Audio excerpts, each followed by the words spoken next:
Friends 2.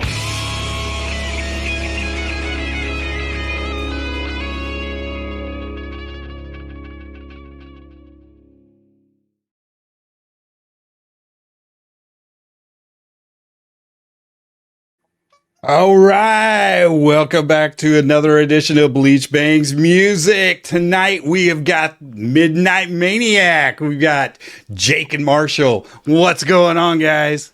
Hey, how you doing? Doing great. pretty good. Doing great. We'll just take a quick second here just to introduce ourselves. My name is Randy, and I'm in Oklahoma City. I'm Ashton, and I'm out in Piedmont, Oklahoma. And I am John. I'm in Topeka, Kansas. All right. And we're Midnight Maniac. We're out here in Austin, Texas. I'm Jake. This is Marshall over here. Yep. Awesome. I have got to get to Austin. I don't think I've ever been to Austin. I've heard so many good things about the music scene, the comedy scene. Everything's going on in Austin right now. You bet. Yeah, I mean, it's traditionally known for live music. There's a ton of great original bands, but the comedy scene, you're right, is blowing up. I was just down there last week, and it was like almost every other bar down on 6th Street had a stand-up comedian. It was like really blowing up. Yeah. That's awesome. Cool. And the promoters all seem really super friendly and nice. They're trying to get you in the door, of course, but the energy around it is good. It's like, whereas music can sometimes feel a little bit overwrought, but there's a lot of excitement for comedy right now, interestingly. Yeah. Just a couple of musician friends and comedy friends. Everyone does. Mm-hmm. Hell yeah. Hell yeah. Now we just need to mix them. We just have John. Yeah. That's all. I'm here. I am. He's our comedian. Which is pretty dry. You're welcome. Yeah, do you know why the deer went to the dentist? What's Why is that? that? Why? Because he had a buck tooth. Oh boy. Yeah. What the fuck? All right, that's all. Do you know what time? Do you know what time he went to the dentist? 2:30. Here we are. We got jokes. Yeah, look at us, man. We deserve to be in Austin. Oh, God. I need to have a cricket on my soundboard. So I met Marshall while he was performing with Christian Shields. We had him on the show like a month or so prior to that show. It's been quite a while back since that show I saw you guys in Leavenworth. Mm-hmm. First of all, I want to commend you on an absolute great show there. It was phenomenal. Christian, it blew my mind. His vocals are out of this world. It's crazy. It's awesome. It was an excellent show. So I have to give that little props to that show that I saw you and met you at. Well, thank you. That was probably in late March, I want to say. It sounds right. Leavenworth. Yep. That was probably the first half of the tour. We were just coming from Colorado, I believe, the night before. Yeah, and we were just starting to get warmed up on, into the swing of the things with the tour, but it was a really great experience. And the Leavenworth crowd was great for us. Nice. I feel like that crowd could have been better, but it was all right. It was all right.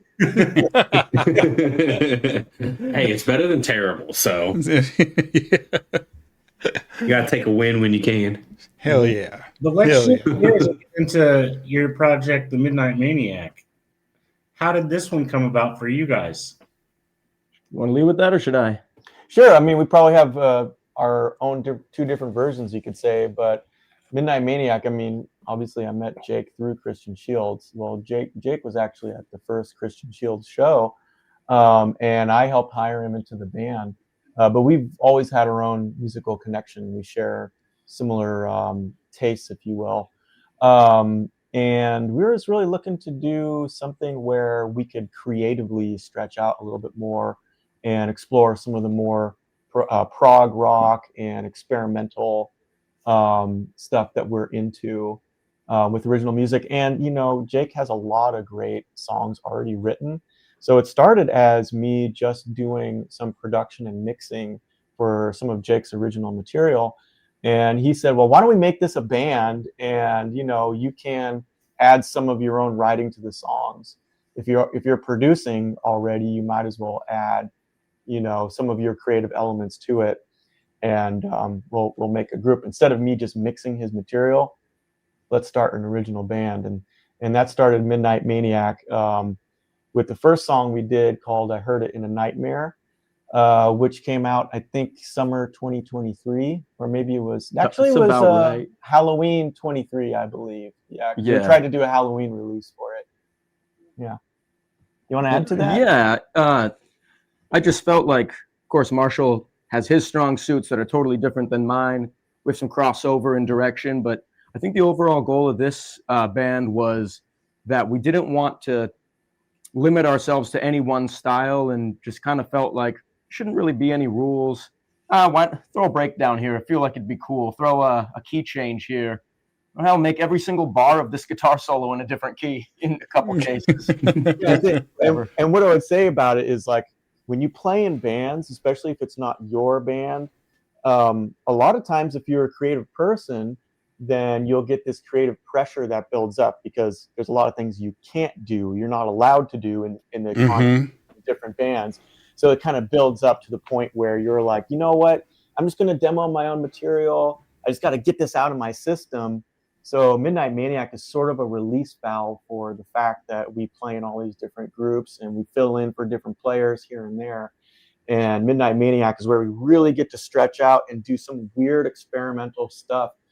And what I always say is, like, I'm surprised when anyone likes it. It's for us. It's for us to stretch out a little bit. So if people like it in the process, we are super grateful and excited to hear that. That's really cool. That kind of reminds me of like Extreme when they first came out. It was like there was no rules. They were breaking boundaries, and you would go from Get the Funk Out to New York City is so pretty. It's like, what is this? And how are they getting away with this? But I like it. More than words could ever describe. Oh, Yeah. He's always on. He's always on. What is that honking sound, by the way? What's that? It's me being annoying. You haven't said anything, but you've been honking quite a bit. He's like Beaker from on the Muppets. He doesn't say anything, but he just meep meep. Is it sort of like an applause of clapping or laughing? You just give it a honk. Well, the bald guys do a really, really good job of filling the air, so I'm just kind of sitting here as like comedic relief. And I pull up the website when it's time. That's about the only reason I'm here. He's our hype guy. Hype man. Right. Need that. If I remember our conversation we had in Leavenworth, I mean, it's been months at this point. If I recall correctly, I remember you saying something about you probably enjoyed the behind the scenes stuff more, and like you guys were just talking, like you were doing all the production and everything. Yeah. Does it change when you're making your own music now for you, like the way you feel about it, or is it still like, I'm doing this, but how's that for you? I think I see what you're saying with the question. I mean, I think there's a distinct difference between playing live and making music in the studio. They're just so different, because with playing live, it's fun and the attention is good and everything like that, but it's a sort of a short-lived type of high. Whereas with studio production and writing, it's a deeper satisfaction that I get out of it. I mean, if I mix a song well, or we come up with a great idea, I could be, feeling great from that for a week or two, actually. Whereas a good show would only last, one night at the most. But maybe I didn't understand your question. No, exactly. That covers kind of what I was trying to get to. I was just I recalled our conversation vaguely from that night, and I was like, It's wild now that he said he didn't necessarily love the out in front, but he loved the back stuff. So yeah, this is a change. I it's two different feelings. Like playing live is just like fun, whereas studio production is more of like a satisfying. It's like a deeper type of satisfaction that you get out of it. So I like both quite a bit, and it's a balance. Like sometimes you're stuck at home for too long and you want to get out and play, and then you're on the road for a few weeks, and then you're eager to get back and go do the studio thing. So it just kind of goes back and forth. But I noticed that at the end of the year, with the holidays, things tend to slow down a little bit, and it gets colder out and darker, and it's a good time to be inside to be working in the studio. It's when most of our things have come to fruition. Yeah, when we have some downtime. Yeah. Something interesting too about how we work is, even if something sounds like a totally dumb idea, but it just comes to us, there's no reason not to say it, because we're both on the same team. We're both half and half here. And so if out of nowhere I just decide, hey, what if we reversed that orchestral hit and filtered it and swelled? And it's like, oh, that sound good. And maybe half the time it doesn't. But we won't finish and put out a song unless we listen back to it and think, did we put everything in there that we wanted to? Am I going to go back and listen to this in a year and think, shoot, why didn't we do X, Y, Z? Hate that feeling. Yeah, the other thing too is there's only two of us. So we bounce ideas off of each other, and we can work very quickly. We don't need to run it by a band leader or have, a producer in the room with us or anything like that. We write, record, mix, and do all the production of our own stuff. So that makes it quicker in some ways, and less stifling, because it's just now there's only one other person to work with. Absolutely. Yeah, that's cool. What I was going to ask is, talking about, you guys wanting, like, are you sure that's it? Not leaving anything on the table. Does that mean you guys have a pretty juicy archive just of random stuff you've thrown together and just thrown out? Shelved, at least. We have a lot of things. I mean, I've written a lot of songs that I know need some reworking and Marshall to help examine. But then we've also had stuff that we started to get into and experiment and thought, you know what, this one, let's hold off. Maybe we can utilize these ideas in something else. Yeah, I mean, with Jake's stuff, if you look up Allard music online, he's got a bunch of these demos that are like, have great hooks in them. And they're simple. They're relatively simple songs, and they're recorded badly. They're just, I don't even know. They're just whatever. Threw together. I just wanted to get the idea recorded and just get it out there. Just don't, yeah. But you can hear the hook, and they've got a ton of listens and a ton of views, even though they're low fidelity. And that should tell any producer that there is something there. So that was kind of the core of how Midnight Maniac started. Is I would hear this stuff and be like, Jake, this is an amazing hook. We need to re-record this. We need to mix this and give it the proper treatment that it deserves. So bring it back. Yeah, and he's got many more of those hooks, in his archive. Definitely. And it's awesome having all of that backup, because even if whenever you guys have a huge arsenal, writer's block happens and you're just like, damn it, this is missing something. Oh shit, I recorded something in 2011. Would be perfect for this. And you're just sifting through, pull it up. You're just like, dude, there's the song. Just copy, paste. There's that new song right there. And that what you recorded in 2012 just slipped right in. I'm blessed to work with Jake because, with us, writing is never the problem. There's a ton of material. Yeah, it's a great place to be because I'm more of a comp type person, meaning like once I hear an idea, I get ideas about how to add to it. But I'm not so great at coming up with raw ideas. But that's what Jake does. So we work very complementary that way. I would never, in a million years, some of these chord changes or variations he does on these different parts, have thought of it the way he does, and it's invaluable. It wouldn't be Midnight Maniac if it wasn't that blend of both of our approaches. I don't think. Right. I'm sort of adding sonic fidelity and convolutions to some of the simple raw ideas and raw hooks that Jake brings to it, and that hopefully that comes across in the music. But yeah, for us, the limiting factor isn't ideas, it's really time, because these productions, you know, they take months and months to release one song, because there's a lot of intricacy and we spend a lot of time on the mix trying to get it as good sounding as possible. Mm-hmm. That makes sense. And when you put so much heart and soul into something, you want it to come across like you put your heart and soul into it, instead of just kind of ran it through sand and said good enough. So I definitely get that. I can't blame you. I mean, Jake says all the time that he wants it to be something that he would listen to, which makes a lot of sense. You know, I think every artist should have that, I think, but to put that at the forefront and say, would I listen to this again? You know, am I into this? Does it have a hook to it? Does it have those moments where I'm like, you know, really sinking my teeth into it? If it doesn't, then we just bin it. Yeah. Yeah. Like you get in your car, you start it up, and it's like, man, let's just listen to some Heresy real quick. Every day. Turn that on and start jamming on the way to work.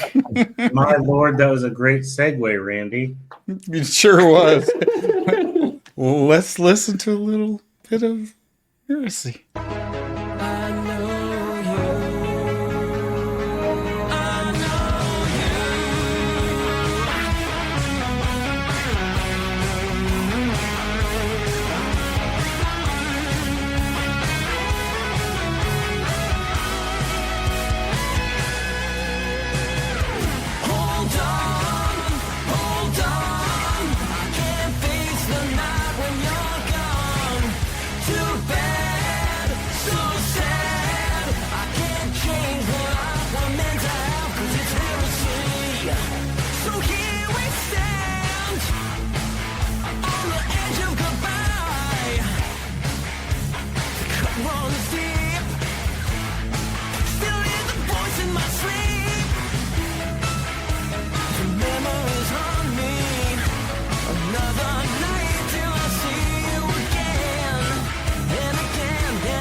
Oh yeah. Oh yeah. Yeah. Point proven. You guys nailed it. You nailed it. Thank you. Oh yeah. Glad you like it.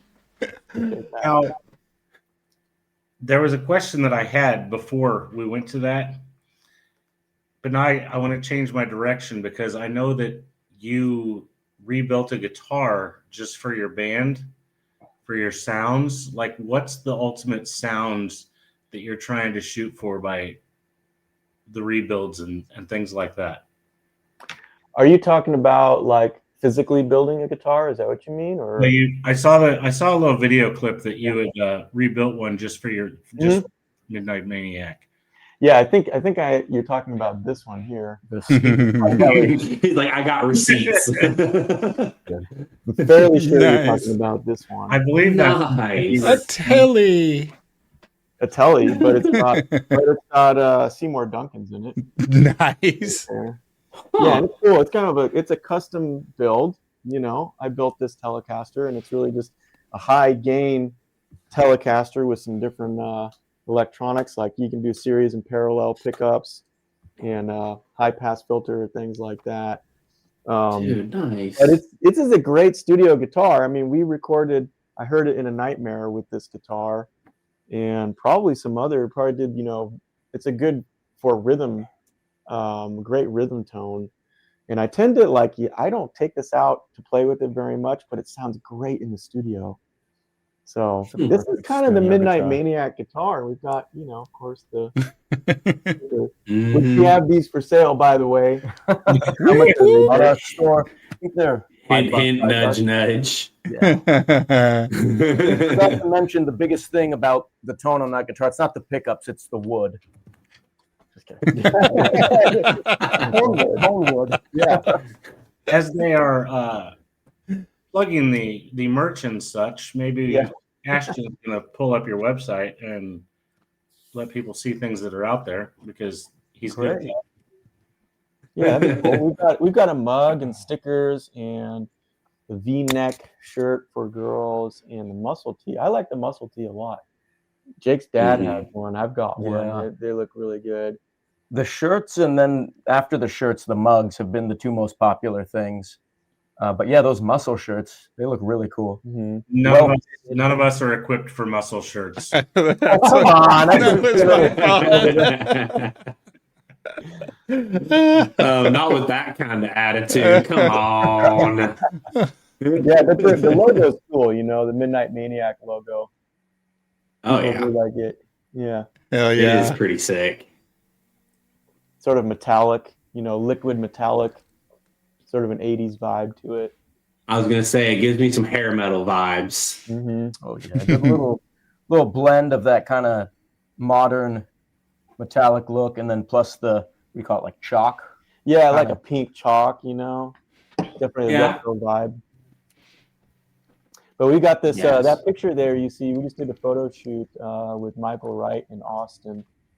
This was taken at the Parker Jazz Club about a month ago. Yeah, like that. month and change, Couple months maybe. and it was it came to mind because that's my favorite spot to go to when I just want to relax and not headbang, just listen to maybe like a little 3-piece piano and drums kind of jazz band or something, and the lighting just Right. looked perfect. And I'm sure most people would agree that it's a good spot for photos.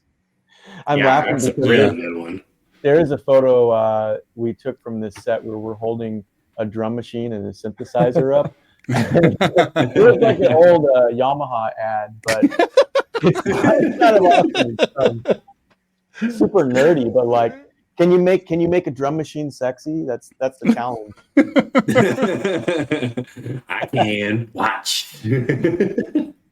That Steve Vai guitar right there is sexy. That's what I keep looking It's at. I sexy. love that Yeah, thing. that one. That is nice.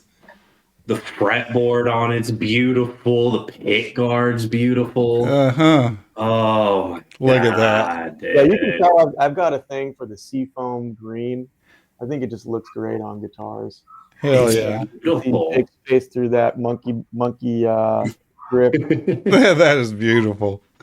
And you can't hold it up like I was that. going to say, have you ever, has anybody ever seen anybody use that? I've never even seen that. Yeah. used. Oh yeah, absolutely. I mean, it's what it's for. It's utility. Right. I thought it was for load in. Mm-hmm. Right. I forgot my case. Grab it. Exactly. Oh, yeah. Those are beautiful classic Mhm. guitars. I'm just an Ibanez guy. I mean, they're my favorite. Nice. Love the Super Strats. They're easy to play. They sound great. I understand them. They look cool. Mm-hmm. Hell yeah. So what's some of your guys' influence? There's so much meshed in there, and I heard you guys talking that some of your influences are not really his influences. So each of you, who influenced you to get into music, and who flipped the switch for you and said, you know what? I want to do music. This is what I want to do. Guitars, I think you should start since we're on guitars. Well, I've been talking a lot. I'll let Jake start this Well, one off. Started off just playing guitar like most people do, Mhm. and really got into it because of a buddy of mine who has since moved to Amsterdam. But when I was a couple years into college, I picked up guitar. I guess he sensed that I had a little bit of creative input with his music. And so, the very first song I ever learned was Breaking the Chains by Dokken. And I was always a huge Lynch fan, a huge Reb Beach fan, just any guitarist that, to me, sounded like they had their own unique sound. A 20-second solo blindfolded, you'd know who they are. Mhm. So I guess musically, I was just like things that were different. But on the lyrical side of things, and when it came to songwriting and different textures and all that, I really liked Ronnie James Dio because he didn't go the classical route of, let's party and have sex with women and all that, Mhm. which we don't dislike all that. Right. Right. We wanted something a little bit more unique, different approach to things. So I just kind of went into my own head and tried to think a little bit more, I guess I wouldn't say deeply, but differently, and tried to get different outlooks on maybe parts of the world that aren't so obvious, that you don't see all the time. Yeah. So when it comes to this project, do you guys know the band Porcupine Tree or Steven Wilson? Does that ring a bell? I do Not off not. the top of my head. Okay, all right. Well, I would say he's more along the lines of like call it prog pop. It's progressive Okay. rock, but it has some, it's more palatable than maybe the average person might not call Dream Theater as palatable, but something that has more of a pop hook to it and more of a sheen to it. Mhm. That's where I'm looking at bands like Genesis, Porcupine Tree, Toy Matinee, which is kind of a deep cut from the early 90s. They only had one record. And then some industrial influences like Nine Inch Nails and Filter, where I'm just trying to get, a little bit beyond straight ahead rock and roll and into some harder elements, pull some electronic elements in, and still have convolutions in the music while having it be palatable and listenable to most people. So I don't know if you guys necessarily know those bands, but that's who I'm thinking of when I think of Midnight Maniac influences. I definitely know the Nine Inch Nails and Filter, but I will have to do some looking on the others. Yeah, you might be interested in Toy Matinee. They had one record that came out in '91, and the main guy behind it was a producer for Madonna. So talk about pop sensibility. He, he put a really good record together. I mean, the drum mix on it is phenomenal. A lot of the patterns, the syncopations in the music are really interesting, long format, but still has hooks. And that's just how many bands are there that you can call prog pop? There's like a handful at most. Mm-hmm. So that's what I find, the most intriguing direction to take this band for the technical challenge of it, and just because of the taste that I have for it. It blends pretty well with the hard rock side of it too, we find. Right. Mm-hmm. Yeah. There ain't nothing wrong with a little mixture. Definitely. Now, I don't want to stray too much from your guys' current project, but I do want you guys to have an opportunity to throw out some band names of the other projects that you might be included in.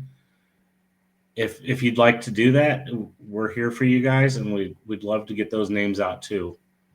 Definitely. Well, we're both in Christian Shields together. For that one, I do bass, and obviously Marshall does lead guitar. I do release my own classical style instrumental pieces. And then as of 6 months ago, I did become the guitarist for Pretty Boy Floyd. So I've been touring with them for a while now. Oh, it's been a lot of fun. Congrats. Nice. That's awesome. Looks like it's been pretty fun, honestly. Yeah, he's been playing all over the place. It's been great. Europe and Florida, different places in the country. Oh, yeah. Yeah. But yeah, I've got Christian Shields, Midnight Maniac, of course, and I'm restarting an old project that I had in Austin here called Droplift. And they're like a post-grunge hard rock group in the vein of like Creed and Nickelback and Crossfade, bands like that. Because that style, I feel, is coming back and regaining popularity, but they've got great music. Dad rock. It's dad rock, but I love it, there's a nostalgic vibe to it too, and I think that's why it's coming back, because a lot of older millennial and young Gen X, they really love this style and feel strongly about it. So it's so good. It is so good. Yeah, it's like a guilty pleasure for a lot of people, but I mean, it's just well written, well performed music.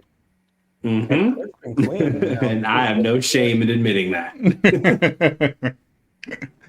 Oh, goodness. Randy, would you like to talk about your little QR codes? So let me Oh, yeah, yeah. Oh, those fancy things. Well, as a matter of fact, anybody that's watching this or will be watching this later, it doesn't have to be right now. It could be. It's being recorded, but over to the left, there is a code with a duck in it, and that'll lead you right to their website where you can pick up those fancy little stickers and those mugs and those muscle shirts. The good shit. I do like the muscle shirts, though. Yeah, So many they're people do pretty tank sweet. tops, not muscle shirts. So Yeah, you could probably do I it. love them. I'm at the point where I wish you guys would do some bras because I'm feeling a little. I don't know. Did I just say that could be cut out, right? No, it can't. It's in there. Stand on it. put that on TikTok. Right. Oh my gosh. Well, thank you guys so much for joining us. It's been absolutely amazing, and I can't wait to see what you guys have coming out. And definitely everybody check out those bands that they are supporting, especially Christian Shields, because amazing. We've talked to a trio in that band, and they've all been absolutely wonderful. So check out Christian Shields and the other bands that they are starting up if you like dad rock. And also go follow Maniac. Go push the little button on their Facebook, on their YouTube, wherever they have stuff. You go push the like button. That helps. You can do that. Don't hurt you any. We're out there. You can do it. Yeah, our YouTube is good. We have some probably most of our content is on YouTube. Good to know. Head to that YouTube then. We've got a couple music videos as well. You guys showed a snippet of it earlier, but we've also got some other content too, and little partial content of different songs. So it keeps it a little visually interesting as well. I did notice on your Facebook page, you've also got a link tree. And does that take you to everything that you need to know right there? Beautiful. Yeah. All the streaming platforms, the store, the site, all that fun stuff. Sweet. So, Our OnlyFans page. oh, well, shit. On my way. Oh, my God. Don't pull that website up, Ashton. We don't need to. Oh, that's why I like having two monitors, because I can enjoy my second monitor. See, you need the bras. Come on. Yeah. It'd be killer. Oh, Lord. Oh my gosh. Well, thank you guys again. And don't be a stranger. If you guys have anything, a new release, whenever you want to come on, just hit us up and we would love to have you back on. Your family now. Thank you Marshall, so you much. have my Really info. You appreciate can it. just message me direct. It's fine. Thank you. Certainly John. will. Yeah. Yep. Can I just mention a couple things we're working on coming up next? Absolutely. So our Hell yeah. first song called "I Heard It in a Nightmare" that had programmed drums, but we have this great drummer in Austin named John Renner, and he just recorded his own drum track to it, and that's not easy to do because at the end of the song there's this crazy fill. You know that meme of like guitarists who program drums and they're just like impossible parts to play? Yeah. Kind of did that at the end. I mean, there's this weird, crazy, like 30-second note triplets and like impossible stuff. And he like transcribed it and figured it out, and he played it all the way through in one take. And he has a video of that on his site, but we reposted it on our Facebook and our Instagram and stuff. But we're thinking of maybe we'll do a re-release of "I Heard It in a Nightmare" with his drums on it. I think that could be really cool. I mean, that way there's all real instruments on it and it sounds way more lively. So look out for that coming up within the next couple weeks, probably. Nice. And then after that, we're going to be going back into the studio for a new original song. We're probably going to do "Sunlit Streets." That's is the one. Yeah, "Sunlit Streets." And it's going to be classic Midnight Maniac. It's going to have big hooks, big guitars, and some twisted up elements, maybe like some key changes, different odd times, darker tones thrown in there, and Electronic stuff. So parts, some more everything. electronics and things like that. So Nice. that's what you have to look forward to in Midnight Maniac, end of 2025, early 26. Spectacular. Spectacular. I love that. Good. Get excited. 'Cause we are. Yeah, that's for damn sure. And then right away, I mean, we've been seeing our socials. I don't know what happened, but they're kind of ticking up lately, even though we haven't really done anything within the last, week or two, besides talking to you guys, of course. But I don't know if the algorithm's changing, or if people are it's just reaching people at a different time. But it's nice to see some of the numbers are coming up a little bit on our socials. Ride the wave, baby. Yeah, for sure. Thank you so much, guys. We really appreciate you. Yep. Thanks a lot. Nice meeting you guys. Thank you. You guys as Nice meeting you well. again, John. Yep. Guys, have a good night. Okay. You too. You're all right. You take care. Bye. Randy, See you later. Before you play us out, I want to make note that Taiketo has a new album coming out March of 26. Whoop woo! Happy birthday today to Stephen Sweet and the late great Kevin DeBrow. And Marina V, a former guest of ours, released a new album. I believe it's called Labyrinth Rose. I just saw it. It is now, I believe, streaming everywhere. I don't know if it's hard copy as well, but it is out there. And that's all the very important things I have to say, other than I will end this session the way I started it.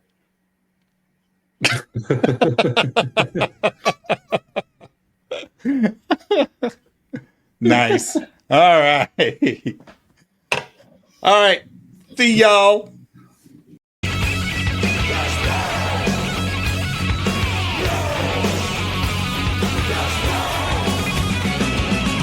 We bang your ugly friends too.